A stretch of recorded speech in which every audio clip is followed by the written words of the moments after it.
Hello Scouts, Ian here. Today we're going to be talking about axes. Axes are very important when we're using open fires, etc., so we can process our wood to make our fires. Now it's important to know the parts of an axe. Now we have the bit, the wedge.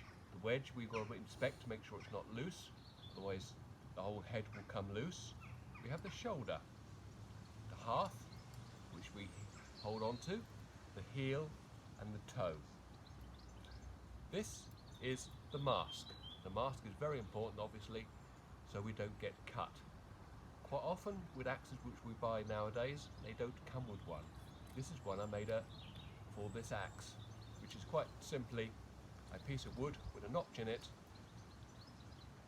held on with a piece of string or elastic, or with this one here, just a piece of elastic.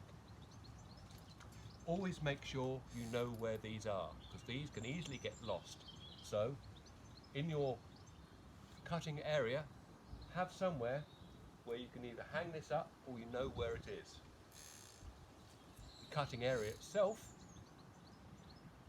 needs to be at least 1 arm length and 3 lengths of the handle.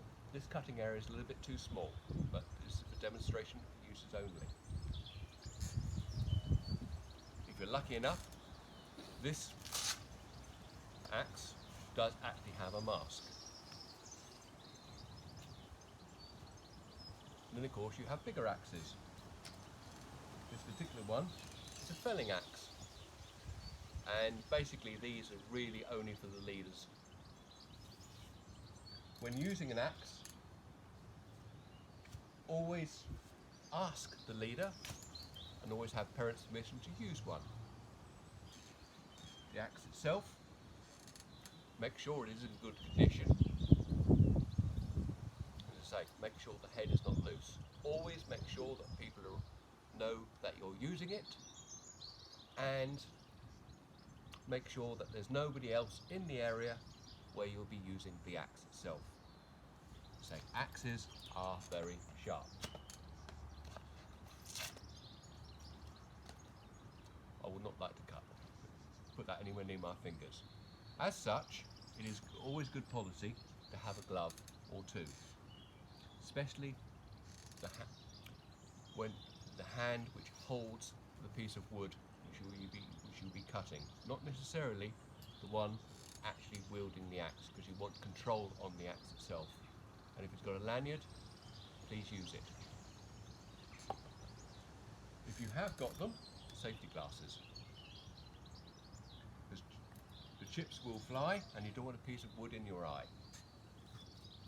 Now, as for using an axe, make sure you'll have stout shoes on, not trainers. Preferably have long trousers on, also for protection. And when you're using an axe, kneel on the ground, like so. And make sure the chopping block you must have is at a good distance. Do not cut onto the ground. That will blunt the axe very, very quickly, and it's quite unsafe.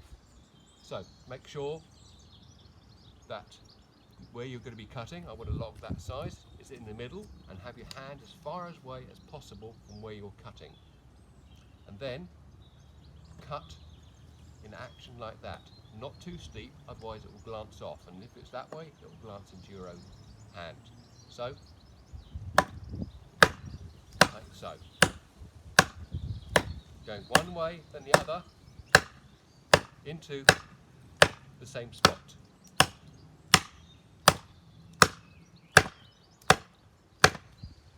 This bit of wood is well seasoned actually, and it's very, very hard.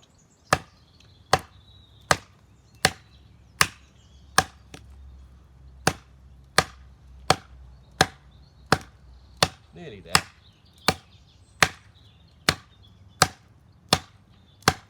Okay, always make sure there's nobody around you and nobody's going to disturb your concentration on what you're doing.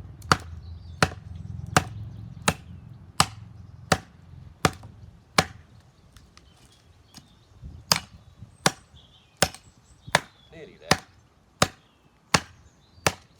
and we have a log, like so. We can also process other woods. This is bits of pallet wood, etc. Now if you've got small bits of wood which you want to make small, we don't want to be doing this. What we can do is have another piece of wood to hold it before we do that.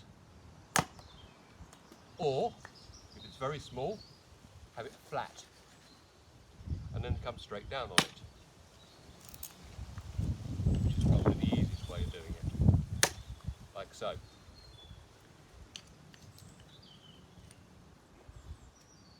If you've got a large piece like that which falls over, again, you could possibly do it like so, but that's not quite so easy to do.